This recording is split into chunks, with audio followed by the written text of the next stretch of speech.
সামর্থ্য থাকলে কখনোই গ্রামে থাকা উচিত নয়। গ্রামে ১০০ বিঘা জমির মালিক হওয়ার চাইতে শহরে এক টুকরো ভাড়া বাসায় থাকা অনেক ভালো, অনেক আরামদায়ক, অনেক সম্মানের। গ্রামে স্থায়ীভাবে বসবাস করাটাকে কোন সূচকে এগিয়ে রাখা যায়? আসলে এখানে বেশিরভাগ মানুষ এতটাই টক্সিক যে তারা নিজেদের ব্যক্তিগত জীবনের চাইতে আপনার জীবন নিয়ে বেশি চিন্তিত।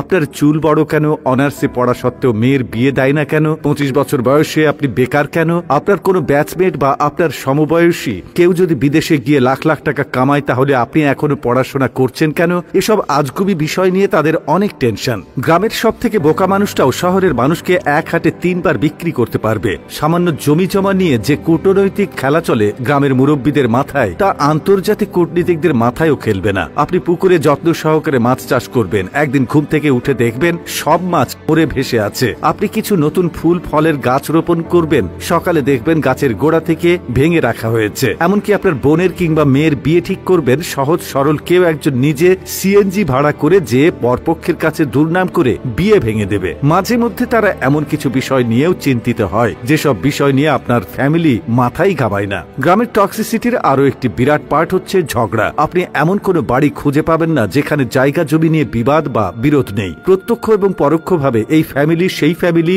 একজন আরেকজনের সাথে ঝগড়ায় লেগেই থাকে। ১ ইঞ্চি জায়গা জমি নিয়ে মামলা মোকদ্দমা, অশ্লীল ভাষায় গালি, মাথা ফাটি চলতেই থাকে হর হামেশাই। এইজন ওইজনের নামে গোপনে প্যাঁচ লাগিয়ে ঝগড়া বাঁধিয়ে দেওয়া, কাউকে পছন্দ না হলে তাকে নিয়ে গ্রামের জনে জনে কুৎসা রটনা করা, এমনকি বিবাহের প্রস্তাব আসলেও গোপনে প্যাঁচ লাগিয়ে দেওয়া যেন গ্রামের মানুষের নিত্যদিনের কাজ। গ্রামের বেশিরভাগ মানুষ এতটা অজ্ঞ যে তারা সফটওয়্যার ইঞ্জিনিয়ার বোঝে না, ইলেকট্রিক্যাল ইঞ্জিনিয়ার বোঝে না, এমনকি এমবিবিএস ডাক্তার মানেও তারা বোঝে না। তাদের কাছে সরকারি চাকরি মানেই পুলিশ হোক সে কনস্টেবল, আর্মি হোক সে সৈনিক, পিয়ন কিংবা প্রাইমারি স্কুলের শিক্ষক, এগুলোই তাদের কাছে সরকারি চাকরির মানদণ্ড। একজন নার্সকে তারা যেমন ভাবে ডাক্তার ভাবে, তেমনি ভাবেই একজন সরকারি মেডিকেল এমবিবিএস বা অন্যান্য ডাক্তারি ডিগ্রিধারীদেরকেও তারা একই রকম মনে করে। তাদের কাছে আপনি সরকারের কততম গ্রেডের চাকরি করেন তার চাইতে বেশি ইম্পর্ট্যান্ট আপনি প্রাইভেট জব করেন নাকি গভর্নমেন্ট। আপনি প্রাইমারি স্কুলের পিয়ন হলেও হয়তোবা তারা মেয়ে বিয়ে দিতে চাইবে, কিন্তু যদি শোনে আপনি প্রাইভেট কোম্পানির চাকরি করেন,